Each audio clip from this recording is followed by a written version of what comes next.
ब्रह्मचर्य के लिए भोजन में सुधार होना अत्यंत आवश्यक है। एक बार एक बादशाह ने भागवतिक श्रेष्ठ वैद्य को बुलाया और पूछा 24 घंटे में स्वस्थ शरीर के लिए कितना भोजन अनिवार्य है।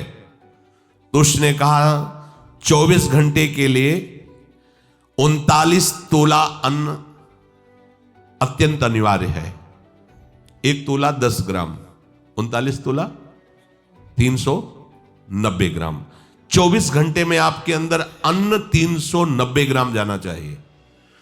इसके बाद उन्होंने कहा कि इतने से क्या होगा?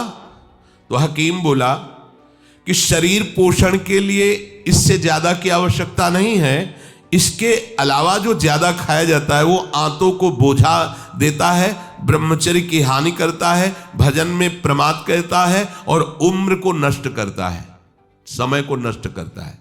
कितना? 390 ग्राम 24 घंटे में, मतलब 2 रोटी 1 कटोरी दाल बस, या आधा कटोरी दाल आधा कटोरी सब्जी। ये स्वस्थ शरीर के लिए चाहिए, ये कोई साधु का आहार नहीं, ये स्वस्थ शरीर के लिए। बादशाह को उत्तर दिया उस भागवतिक वैद्य ने कि 39 तोला अन्न की केवल आवश्यकता है। देखो, इस पे विचार करो भाई। 390 ग्राम 24 घंटे में अन्न जाना चाहिए। इसके बाद थोड़ा दूध हो गया, थोड़ा पानी हो गया। 390 ग्राम मतलब 400 ग्राम भी पूरा नहीं, 24 घंटे में, दिन रात में। और इससे शरीर स्वस्थ रहेगा और आपकी आध्यात्मिक शक्ति बढ़ेगी। वो तो हम बार बार सत्संग में कहते हैं ज्यादा भोजन जो है ये ठीक नहीं है और उचित भोजन लीजिए। तो आज ये उचित भोजन का भी प्रमाण मिल गया कि 39 तोला भोजन करना है। देखो, करके देखो एक बार। 39 तोला दोपहर में और 39 तोला शाम के, 2 बार में कर लीजिए। उपासक को आहार के लिए सावधान। इसके अलावा जो कुछ खाया जाता है वो सिर्फ हाथों को बोझा ढोने का काम दिया जाता है। 2 बार में संभल करके बुद्धिमान भाग्यवान उपासक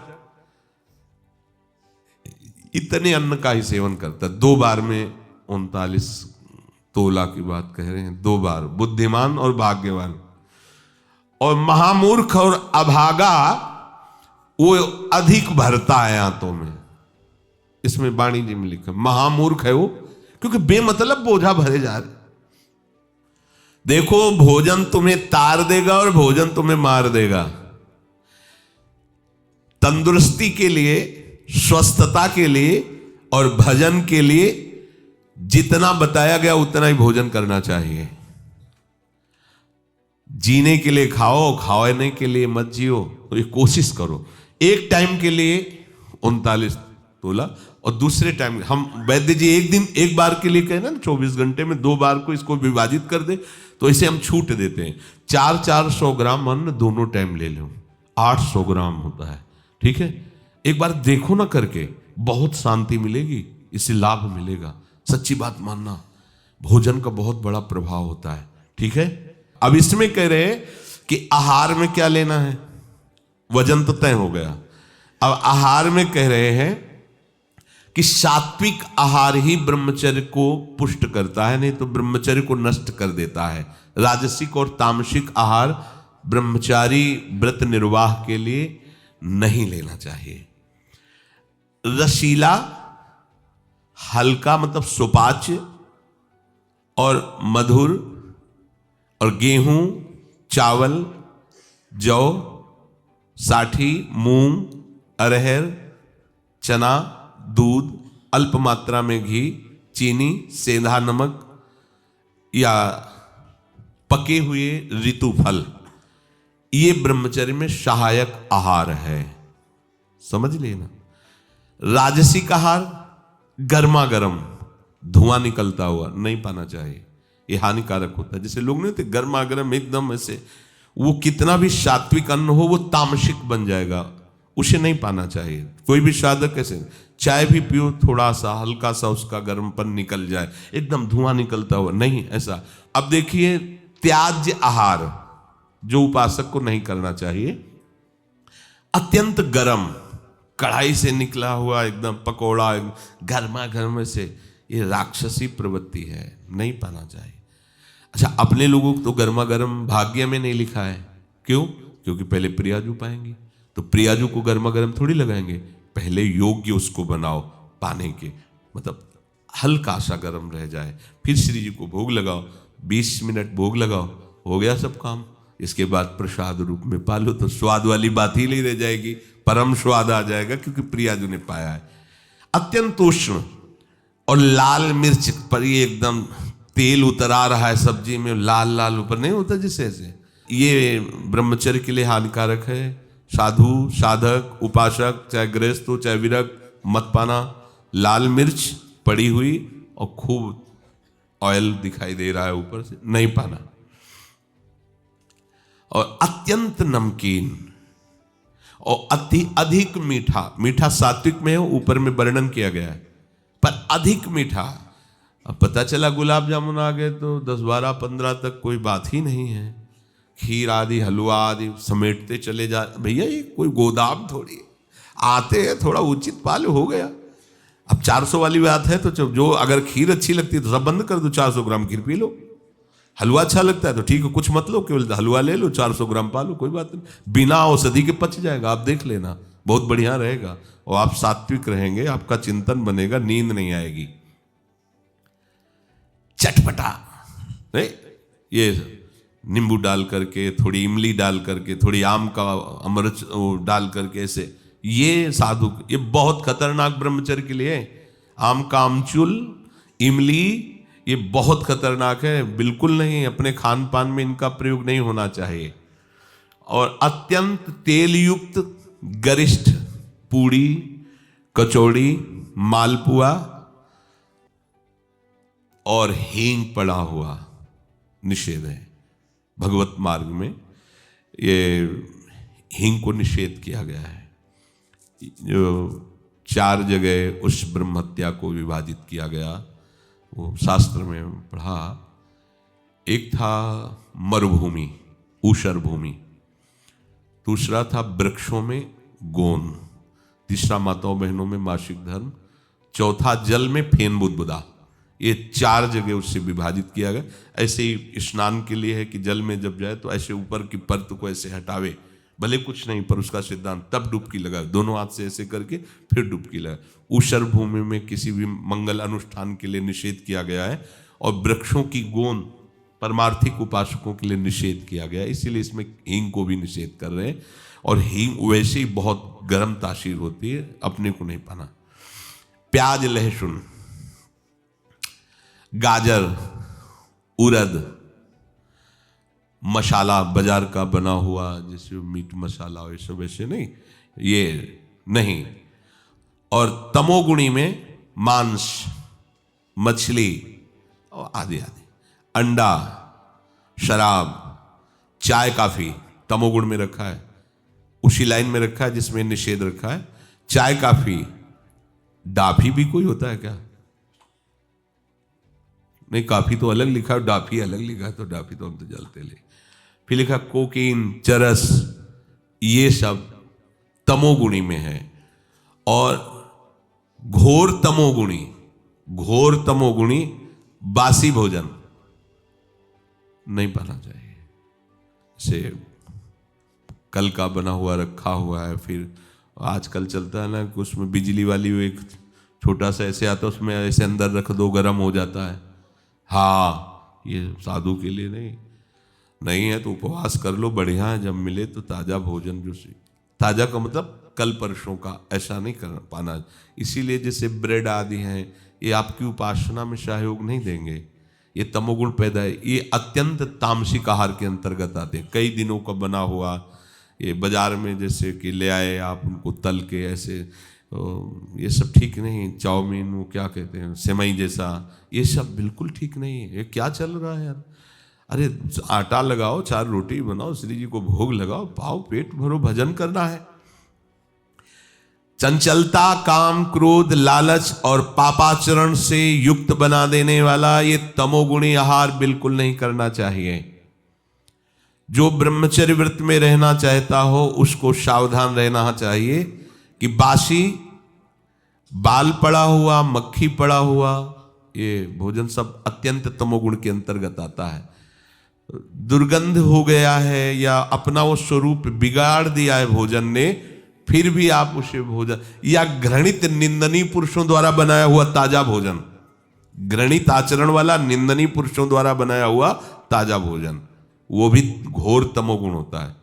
अब पीछे शीशा में जो सामान है वो तो बढ़िया चमकती हुई, लेकिन पीछे कैसे बन रही है, कैसे तुम्हें पता चलेगा कि बनाने वाला कौन है? बेचने वाला तो चंदन तिलक लगा के बैठ गया, सामने बॉक्स में बहुत अच्छी अच्छी उसकी पोजीशन दिखाई दे रही भोजन की, लेकिन पीछे जो बन रहा है वो कैसा पुरुष बनाने वाला है। इसलिए उपासक को खास बात ध्यान रखनी चाहिए कि मांग के भले किसी के यहाँ से पालो, लेकिन बाजार का भोजन नहीं ठीक है। आप समझो इस बात को, एक दिन पाओगे, 10 दिन के लिए तुम्हारी बुद्धि बिगड़ जाएगी। तामसिक आहार राक्षसी बुद्धि पैदा करता है, राक्षसी बुद्धि। ऐसा रोगी, दुखी, बुद्धिहीन, क्रोधी, लालची, आलसी, दरिद्र स्वभाव, अधर्मी, पापाचरण, अल्पायु हो जाता है जो ये तामसिक भोजन करता है। तामसिक भोजन में एक बात फिर सुन लीजिए, बोले हींग, प्याज, लहसुन और मीट मसाला, मांस, मछली, अंडा, शराब, चाय, कॉफी, कोकीन, चरस, बासी आहार, रसहीन, गला हुआ, दुर्गंधित और घृणित निंदनीय पुरुषों द्वारा बनाया हुआ ऐसा भोजन तामसिक है।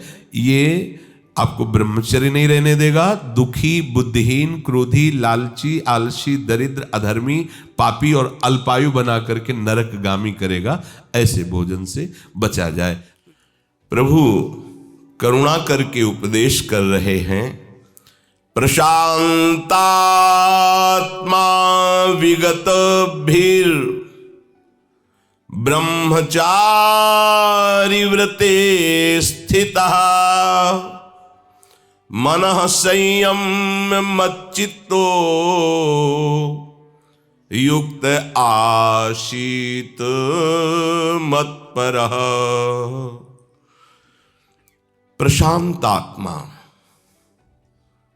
जिसका अंतःकरण किसी भी परिस्थिति में अशांत नहीं होता, चाहे कोई कितना उसे उत्तेजित करने की चेष्टा करे, उद्वेगित करने की चेष्टा करे, परेशान करे, निंदा करे, अपमान करे, पर उसके हृदय में हलचल नहीं होगी। या कोई कितना अनुकूल हो, कितना प्रणाम नमस्कार, कितना सुखद वाणी, सुखद व्यवहार, उसके हृदय में हलचल पैदा नहीं होगी। ना रागात्मक हलचल, ना द्वेषात्मक हलचल। ये बहुत बड़ी स्थिति है, और ये स्थिति प्राप्त करने के लिए ही हम सबको भगवत मार्ग मिला है। ये अध्यात्म ही एक ऐसी विद्या है जो आपको समस्त दुखों से बचा सकती है। और तो कितनी भी विद्या पढ़ लो, वो मायाकृत भ्रमात्मक सुखों को दिखा देगी, जो दुख योनया है, जो दुखालयम के अंतर्गत है, और दुख ही दुख अनुभव कराएगी। एकमात्र आध्यात्मिक विद्या ही ऐसी है जो हर शरीरधारी को शांति प्रदान कर सकती है। जो अध्यात्म से नहीं जुड़े हैं उनके जीवन में कोई भी विकास या प्रकाश नजर नहीं आएगा। आपको सांसारिक उन्नति देखने को मिलेगी, लेकिन उनके हृदय में शांति, संयम, आनंद ये खोजने पर भी नहीं मिलेगा। फिर क्या, सारी सामग्री, सारे संबंध, सारी पद प्रतिष्ठा इसी की चाह से तो किया जाता है कि हमारे हृदय में शांति आ जाए, हमारे हृदय में एक विश्राम स्थिति आ जाए, एक आनंद स्थिति आ जाए, पर किसी को शांति नहीं। जितना ऐश्वर्य बढ़ता जाता है उससे आगे बढ़ने की आकांक्षा होती जाती है। जितना भोग भोगते जाते हैं और भोग भोगने की इच्छा होती है। जो भोगी है, ऐश्वर्य का संग्रह करने वाला है, जरा सा अपमान में वो क्रोधित हो जाएगा, जरा सा सम्मान में वो द्रवित हो जाएगा। क्षणे रुष्टा क्षणे तुष्टा, रुष्टा तुष्टा क्षणे क्षणे, क्षण क्षण में उसका परिवर्तन देखा जाता है। अभी वो अपना एक क्षण में पराया, एक क्षण में प्रसन्न, दूसरे क्षण में नाराज, अंतःकरण बिल्कुल हल्का हो जाता है। और जो भगवत मार्ग, अध्यात्म मार्ग का थोड़ा भी अनुसरण करेगा, उसमें सहनशीलता जागृत होने लगती है, विचार जागृत होने लगते हैं, विवेक जागृत हो जाता है। सामग्री, ऐश्वर्य, भोग ये ना होने पर भी वो परम सुखी अनुभव करता है अपने को, क्योंकि सुख प्रभु में है, माया में नहीं। प्रशांत आत्मा,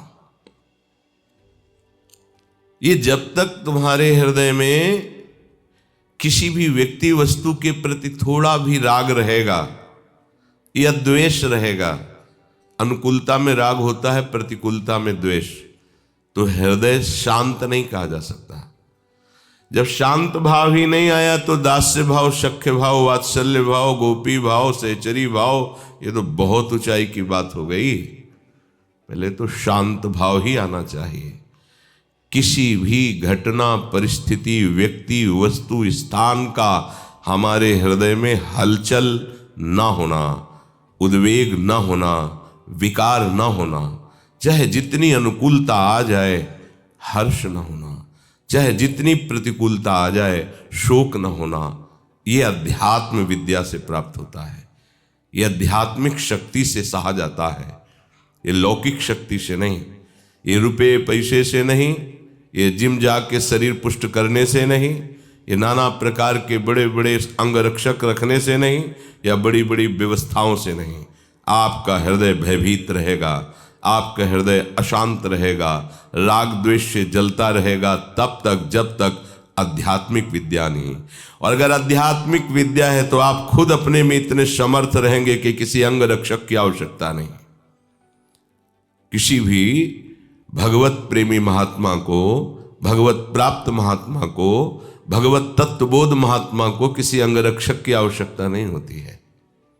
सच्ची, जब तक हमें किसी और की रक्षा की जरूरत है तब तक आध्यात्मिक विद्या की प्रवीणता नहीं आई। इसीलिए ऐसा है, क्योंकि वो भय रहित हो जाता है। आगे श्री भगवान कहते हैं विगत भीर, भय रहित हो जाता है। वो जो अध्यात्म विद्या से युक्त हो गया है वो भय रहित हो जाता है।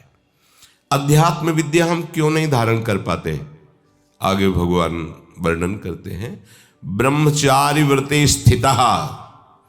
यदि आप ब्रह्मचारी नहीं हैं तो आप अध्यात्म विद्या को धारण नहीं कर सकते। ये वो विद्या नहीं है कि केवल बौद्धिक विद्या हो, कि बुद्धि के द्वारा आप रट लो, बुद्धि के द्वारा आप उसको समझ लो, ऐसी विद्या नहीं है। इसमें आपके एक एक आचरण, एक एक इंद्रिय जब शास्त्र सम्मत चलेगी तब आप अध्यात्म विद्या को जान पाएंगे। और अध्यात्म विद्या को जान गए तो ये स्वाभाविक सब आपके अधीन हो जाएंगे। ब्रह्मचारीवत स्थितः जो है वही निर्भय हो सकता है। ब्रह्मचारी के हृदय में एक ऐसी अध्यात्म शक्ति होती है, कहीं कोई कभी भय नहीं लगता, कहीं भी। अगर कभी भय का भी अवसर आता है तो उसकी जांच करता है, कहाँ भय है, कौन सा भय है, क्या है, थोड़ी ही देर में समाप्त। क्योंकि जो निर्भय चरणारविंद का आश्रय लिए हुए है, महाबलशाली प्रभु श्री हरि की भुजाओं का आश्रय लिए हुए, उसे कहाँ भय लगेगा। अभयद भुज दंड मूल, जिनकी भुजाएं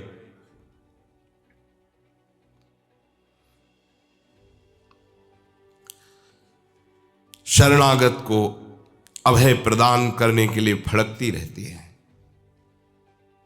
अजान बाहु अमित बलशाली प्रभु श्री कृष्ण अपने भक्तों की रक्षा के लिए हर समय उनकी भुजाएं फड़कती रहती है, जो उनके चरणों का आश्रित होता है। शरणागत अभय विरद पतित पावन बाने, व्यास से अति अधम आतुर को न समाने। स्वामी के गोरे चरणारविंद का अद्भुत प्रभाव अद्भुत शक्तियां अपने शरणागत की रक्षा करती रहती हैं।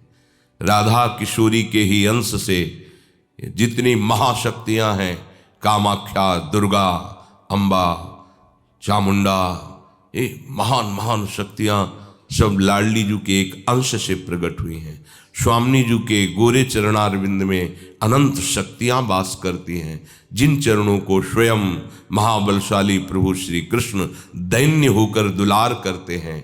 इन चरणों का जो आश्रय लिए हुए है, हाँ, शरणागत अभय विरद पतित पावन बाने। चाहे जितना कोई पतित हो, श्री राधा किशोरी के चरणों का आश्रय ले लिया तो अत्यंत दयालु, कृपालु, वात्सल्य समुद्र लाडली जो उसका कभी त्याग नहीं करती है। पतित पावन बाने, पतितों को पावन कर देना इनका स्वभाव है, इनके चरणों का प्रभाव है। भयभीत को अभय कर देना, चाहे जितना कोई अधम क्यों न हो, एक बार हमारी लाडली की शरण में आ जाए, हृदय से आ जाए, अन्य ठौर ना रखे तो बस हो गया, हो चाहे जैसा भी हो।